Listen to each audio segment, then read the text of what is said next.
Today we're going to talk a bit about parenting modern day kids and teens with the focus on our older kids, but I know we have some families with elementary schoolers here, so I will give some examples spanning the ages. A little bit about me. So I'm Frankie and I run two businesses. I have a consulting business where I do a lot of training and speaking like I do today. And I'm also a therapist and run a small therapy practice. And I say that I have expertise in neurodiversity, anxiety, and behavior. And it is my goal to support children, teens, parents, and professionals. So I've been really blessed to have an awesome career. I get to talk to educators all the time. I spend a lot of time with mental health professionals, talking to them about the intersection of mental health and various disabilities. And I will spend the first 3 weeks of June traveling all over virtually and maybe also physically training camp counselors on how to include everyone. I love that no one's taking the front row. I promise there's no like audience participation. There won't be any splashing. Thank you. There. I'm not too scary. So that's a bit about me, and about, let's see, a year and a half ago, I published my first book. I love my kids, but I don't always like them. So that gives you a little insight into my sense of humor, which is my parenting survival guide. So tonight's going to be very casual. Please, shout out, raise your hand, whatever you feel comfortable with. If you have a question, we don't have to wait until the end. I want this to serve your needs, and anything that you want clarity on or have a comment about, go ahead and jump in. All right, so tonight our big three topics are going to be social anxiety, negative self-talk, so the talk that goes on in our minds, and executive functioning. And you may find yourself wondering why those three and how do they connect? There are so many topics that we could spend hours and days talking about when we think about mental health and emotional wellness for our kids. But why those three? So a couple reasons. In 2021, I was asked to go speak to a local high school. And I shared a little survey, and I had 65 responses, which is pretty good from high schoolers. It was a small school, and these were the topics that were meaningful to them. So 46% of them said they were struggling with social anxiety and social skills. This particular school had not been in person at all the school year before. Time management was a big sticking point for them, and just extra stress due to the unpredictability of the world we were living in. In 2016, this was the cover of Time magazine. So pre-pandemic, anxiety, depression, and the modern adolescent. In fact, I was interviewed for an article in 2018 when I was working for a large overnight camp. And I just reread my quote, and I said that we had doubled the social work support on our campus due to rising needs and anxiety among our campers. When I started in 2015, we thought we were really cutting edge because we were doing a lot of mental health training and suicide prevention work for our staff who were working with high schoolers. And what I found is we were having higher needs in our 4th and 5th graders. So this is not meant to sensationalize or scare anyone, but I think awareness gives us the power to make a difference and know what to do next. So you may have seen the news, a big CDC survey just came out. They've been compiling information since 2021. And the little tidbit that's everywhere right now is 3 in 5 girls felt persistently sad and hopeless, which is a marker for depression. And it's up nearly 20% from 2011. So if you see this graph here, the blue are the male students and the red are the female students, and you see the trend is going up. Even sharper for females, but we know that it's hitting everybody. So are there pandemic effects involved? Absolutely. It was something big. We're still affected by it every day, and there was a lot of mixed messaging. So this is not based on any research or any journal article, but what I've seen working with kids and talking to parents every day and talking to teens is there was a lot of mixed messaging during the pandemic. Be social, but not with that person I don't know, or not in someone's house. And that was out of a need to protect ourselves from a medical, physical standpoint. So we got sort of out of shape with our social skills. One of the things that I noticed is, as parents, our frame of reference is often the other kids in our homes or ourselves, right? So I look at my 10th grader and I try really hard to think back to what life was like for me in 10th grade, which I can't quite remember, but I try. And it's important to realize that they went through something that we didn't go through. So to expect my 10th grader to have the social skills and maybe the social life of a 10th grader may not make sense quite yet, knowing that the 2 years before were quite interrupted. I do a lot of school consulting in preschools, and those kids in many ways won the pandemic, right? Their schools reopened quickly because it was a need. It was a child care need. Not everyone chose to send their children, but many did. And teachers kept saying to me, I don't get it. Like, they've been in school the whole time. Why would we see anything different? But it was everything else. It was that they were going home to stress parents in a different way than they had before. They were coming to school to stress teachers. They weren't doing the birthday parties and the gymboree classes and the play dates the same way. So again, to expect a 3-year-old right now to do what the 3-year-olds were doing a couple years ago is an exercise in frustration. There's a lot of adult stress out there, and this is not blaming. For us to sit here and blame our kids struggling and our stress is futile. Again, we were all managing something. None of us had any skills to manage in living through a global pandemic. But there's a lot of adult stress in a stressed world, and that does trickle down to our kids and our teens. So going home to stressed parents, caregivers being stressed, teachers, and this is not against teachers. I'm amazed and in awe of my friends who are still in the classroom and my colleagues every day. But there's no way to do it without feeling the stress of a job that has changed quite a bit and kind of constantly in the last few years. So when everyone around them is in a higher stress state, it does sometimes trickle down to our kids. And what do people do when they're anxious and stressed? They become less flexible and more rigid and quick to anger. And those are sometimes hard things to be around. Whoops. All right, so we're going to talk a bit about social anxiety. And the good news is anxiety is highly treatable. Whether you have a child who tends to worry a lot and needs extra support, or you have a kid who has a diagnosed mental health need, such as social anxiety disorder, there are a lot of things that we know are highly effective. So many, many years ago, I saw this speaker who had done all kinds of research for the National Institute of Health, and it was all about mental health outcomes for adolescents. And he showed us over and over again, and some things that didn't totally make sense to me because it was so technical, but what really stuck out is that the outcomes for children with anxiety and teens when they get support are really positive.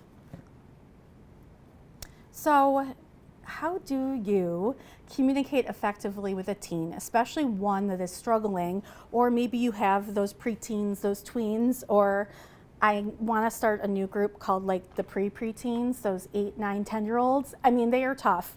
So I'm telling you, as somebody who has seen lots of kids in her practice, those are the phone calls I get. Not always the teens, it's like 8 or 9. So a lot of it is listening, and that seems so simple. But I'll tell you, as somebody who is a career problem solver, sometimes it's something I don't do well. I want to jump in, I want to give them a solution or an idea or a strategy. And even those of you out there who aren't therapists by trade, I'm sure you want the same things because seeing our kids struggle is difficult. So making sure that we're spending a lot of time just listening And the other piece is validating. So when I was a parent home with kids during the shutdowns and the hybrid days and the virtual learning, and we were all in our home together way too much, the one thing that I found was my most effective parenting tool was validation. So my children, who at the time were 13, 10, and 7, were concerned about things very different than what I was concerned about. Maybe my 13-year-old was starting to understand sort of global issues, but only like a 13-year-old would. My 7-year-old was upset because he wanted to see his friends. They were upset because things were canceled, and those things made sense to them. That's how they should be seeing the world, through their own lenses. So while sometimes I felt like it was whiny or maybe privileged, I had to remind myself that they were expressing their frustration exactly like they should be for their age.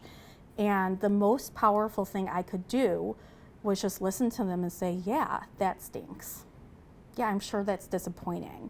Instead of trying to argue them out of those feelings. The other thing that I am working on as a parent daily is asking, do you want advice? Do you want an idea from me, or do you just want to share this with me? Or do you just want to vent? Whatever language makes sense for your child. I think this is especially important when you have teens in your home, but I'll tell you what, my 10-year-old really appreciates it too, and if I don't ask, he sometimes tells me to stop giving him ideas, and he just wants to tell me his story. So these are my biggest tools in communicating with my kids when they're struggling. If you have a child or a teen and you suspect that they're really going through some social anxiety, a 15-year-old I worked with taught me that it's really important to ask them what their goals are.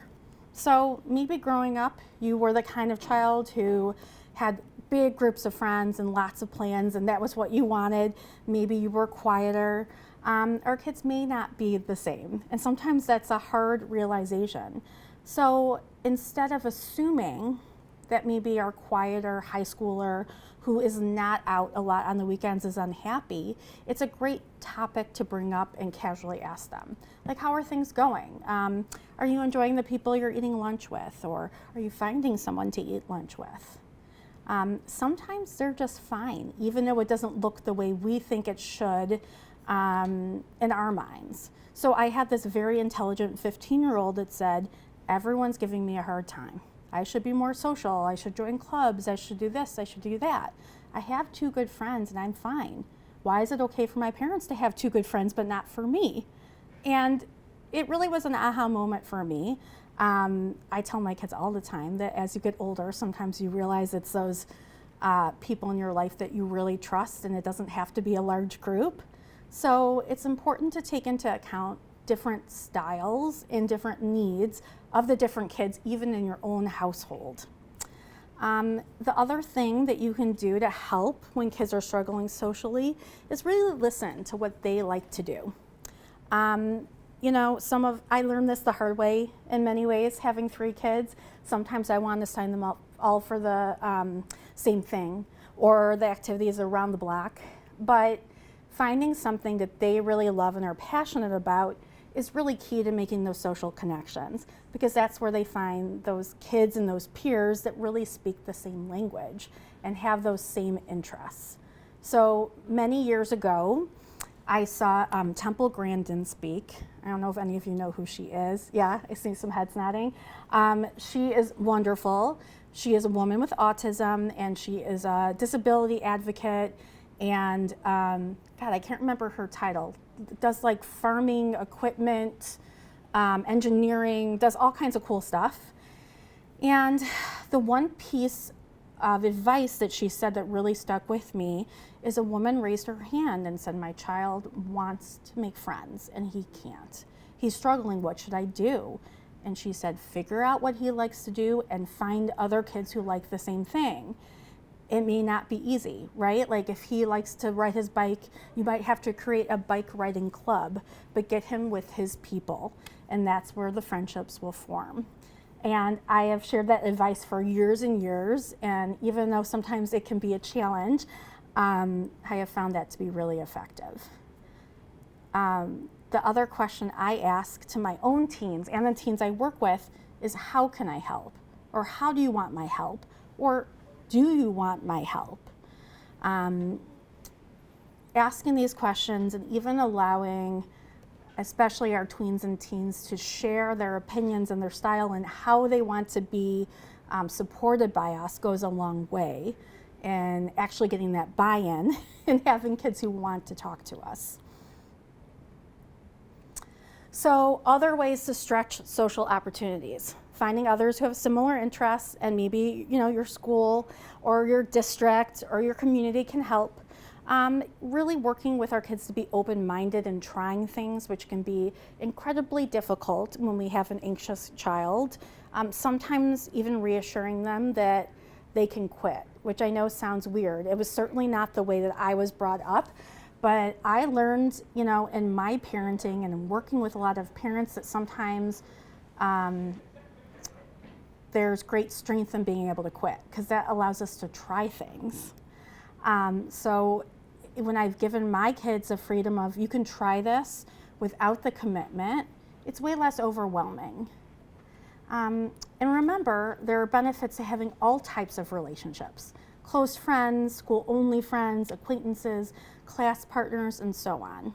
So often I'll work with a teen or even like a younger upper elementary schooler who has some definite social anxiety, and they'll feel like they don't have any friends. And when we go through their day, I may find that they have a person to sit with at lunch, or they're enjoying talking to their partner at their table at math, and they are successful socially in certain scenarios. And you can build on that and help point that out to build their confidence. And sometimes I share my own experiences about jobs I've had where I had people I really loved talking to, and I was so excited when we had our lunch breaks at the same time. And I may not see them out of the building, but they were still valuable relationships and friendships to me. So anxious people can be deep feelers and take on the anxiety of others. You may notice if you have an anxious child at home that sometimes I say they're kind of like those mood rings, right? They walk into a room and they can feel the mood, whether it's happy or tense or otherwise. You may even remember your anxious child as a baby noticing these things. One of my kids, I felt like even as a toddler, would notice when people were tense and all of a sudden they'd be crying and nothing obvious would be happening. If you are somebody who struggles with anxiety yourself and you are raising an anxious kid or 2 or 3, in some ways it's such a blessing because you understand on a deeper level what they're going through. But it also can be very triggering because it's very hard to have a child who's struggling. So a little visual thing that I sometimes use and have worked on with others is to be empathetic without taking on the anxiety of others. And you can even visualize separating them into 2 different buckets or 2 different boxes in your brain. When I went in 2021 to talk to this group of high schoolers who were just fantastic, one of the things they said was really hard was just getting used to learning and being with all different kinds of people all day long. It was something they weren't used to anymore. And making sure they were taking the time to form their own opinions. So if they were in a math class and 10 more vocal students were complaining about how hard the math was, all of a sudden they were worried about math without taking that moment and deciding for themselves whether they actually found math to be stressful. So this is a good little trick that you can teach your kids as well. I talked a lot already so far. Any questions or anything? I'll pause for a minute.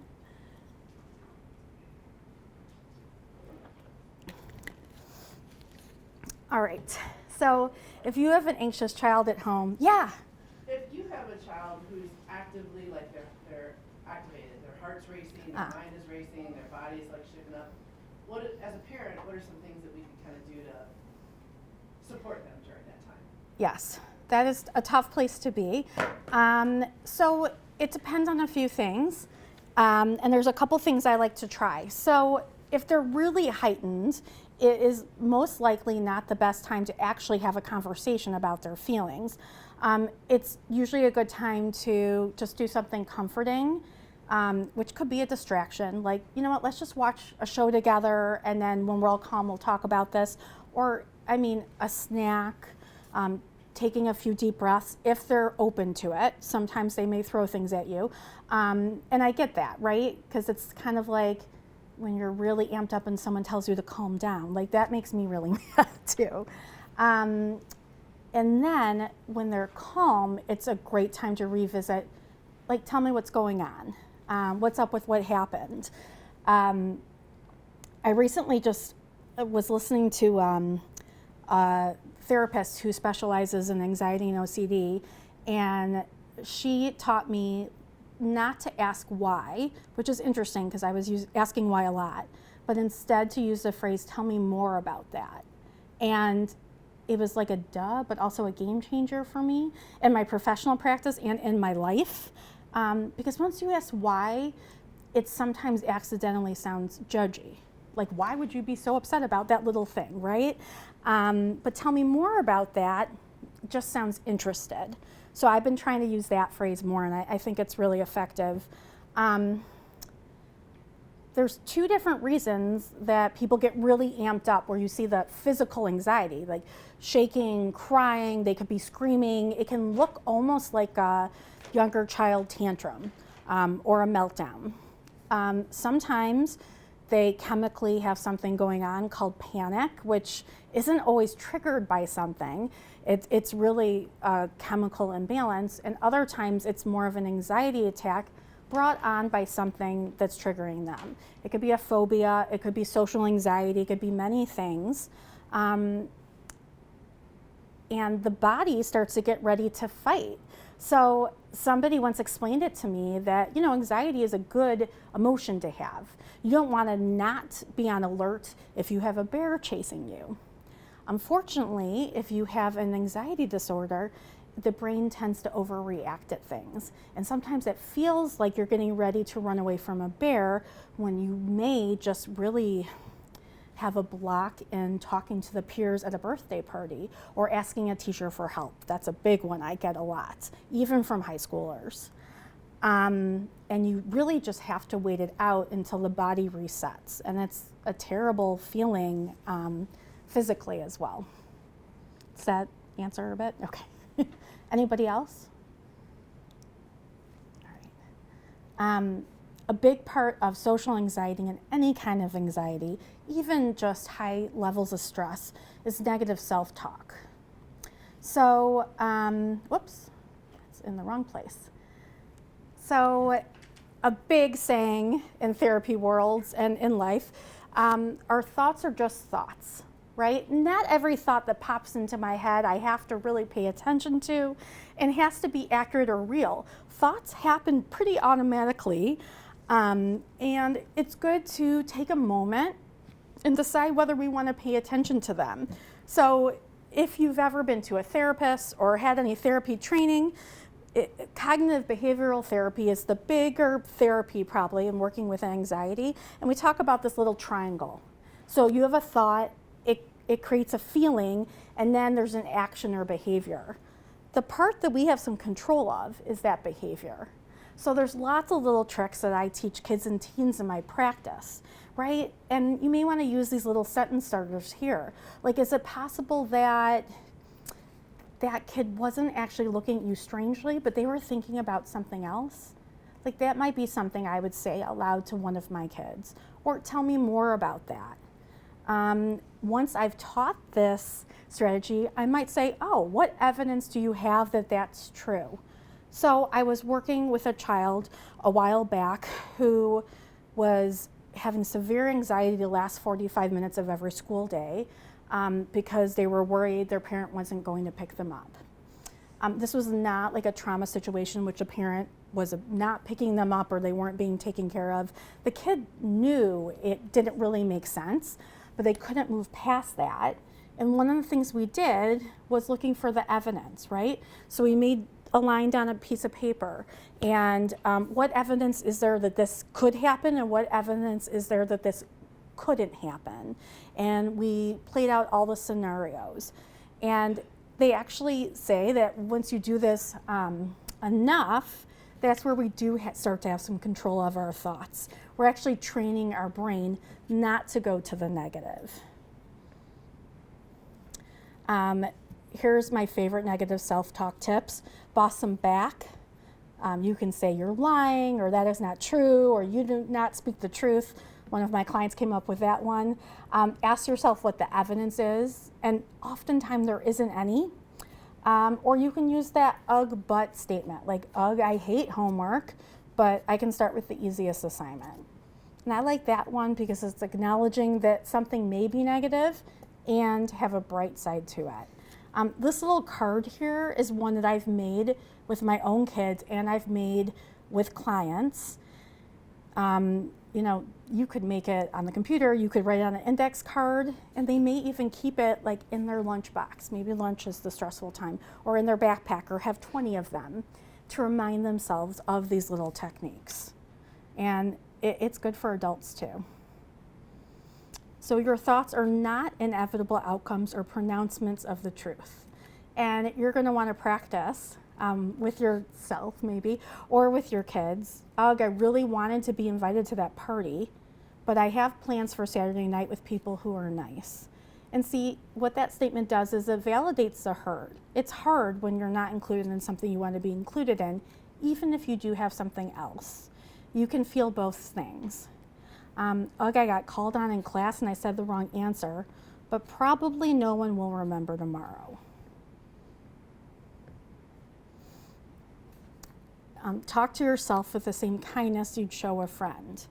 So when I meet with really, really anxious kids and teens who are really struggling, this one sometimes gets to them, right? When they can realize that they would never say to another human the things they say about themselves. So I push them to talk to themselves in the way they would talk to a friend, or even the stranger sitting next to them they probably wouldn't talk to that way. There's a lot of like toxic positivity out there. I'm a little weird, and when I see those shirts that say good vibes only or only positivity, I like want to destroy all of them, because that's really not any healthier than the only negativity, right? You can be both. You can be disappointed and excited and angry and grateful, and any well-adjusted human is going to have hundreds of feelings and emotions in a day, and probably several of them at once. Did you know that sometimes anxiety isn't obvious? Instead, it may look like this: angry, extremely stubborn, difficulty with change, or trouble focusing. So anxiety is kind of tricky. And often in kids and teens, it doesn't even look like worry. You have a child who is very, very rigid and stubborn because really they're trying to hold it together because they don't want to fall apart, and they know that's happened before. They can look angry because having an anxious brain is exhausting. So if you're constantly having a negative thought and then having to argue with that thought and you're in that cycle, that is exhausting, and that can lead to anger. One thing that is really interesting is we've seen kids sometimes misdiagnosed with ADHD or other disabilities surrounding focus because their anxious mind is pulling them away from paying attention to science because they're doing that arguing in their head. So here are some anxiety symptoms that you might see in kids and teens. Lots of questioning. Even asking the same question or variety, the same kind of question over and over again. The more obvious one, excessive worrying, need for excessive reassurance, being really easy to anger, and being very rigid and flexible or stubborn. Stubborn to me is a big one. Whenever I have a parent call me needing some parenting support and I hear like the most stubborn child, it's always my guess that there's some anxiety going on there. And typically there is in some way or another. So why would it look like being stubborn? Well, if you have a lot of fears that are irrational, which is really what anxiety can be, and you don't want to share them with anyone, it just seems nonsensical and stubborn.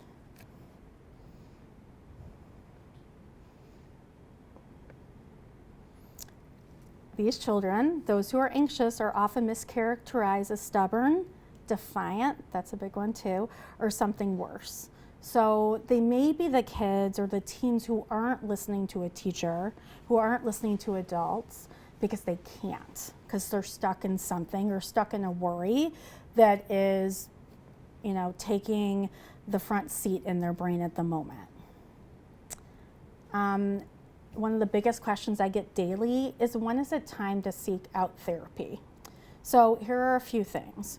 If your child or teen's anxious or negative thoughts seem constant or are getting in the way of their everyday life, if the techniques don't seem to be helping, you've already tried some of these or others, and you're not seeing improvement, if they don't appear happy doing the things that typically make them happy, if they ask to go, I think that's always a good sign, and they're ready.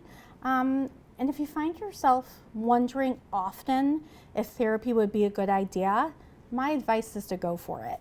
I have seen little to no downside of connecting a child or teen with a great therapist. I have seen kids and teens and adults myself where sometimes after a few sessions, I tell them, I think you're doing well. Let's stay connected. Why don't we see each other in a month? And then maybe we move it to every 2 months, or maybe it turns into, you know how to get in touch with me when something else comes up. Sometimes life is stressful and there are situations that we just need a little help navigating, and it just takes a few times.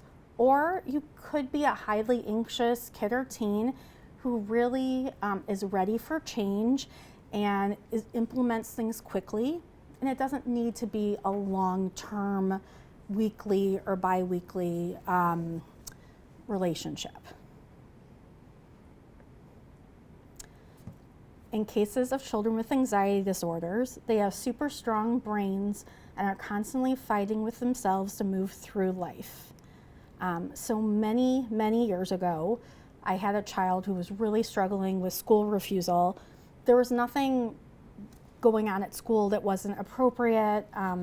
The child would say like they felt safe at school, but they couldn't get themselves to go. So like truly an anxiety response. And I listened to this parent talk to the child, and she kept saying, you have such an amazing, strong brain. And it's really arguing with you right now. Like, how validating is that? But you have to remember you're safe. And it stuck with me because there are incredible strengths in all the anxious people I know, and incredible strength in that brain that can be challenging and can also be quite amazing. So other times that you may want to seek out therapy, if you, as the parent, is overwhelmed. And you can do that in a couple ways. You can get a therapist for your child, because sometimes you need someone else on your team, and that's totally fine. I sometimes see parents without their child because those parents need support. Sometimes it's parenting ideas and strategies like what we're talking about today, and sometimes it's bringing up their own things. So if you have a child or a teen or more than one who's going through a tough time, getting your own support is really important too. Anytime you want support in education, to me that's a positive. If your child's anxiety or mental health struggles is making your anxiety intrusive, and intrusive meaning it's just creeping in there all the time, or if you just want to.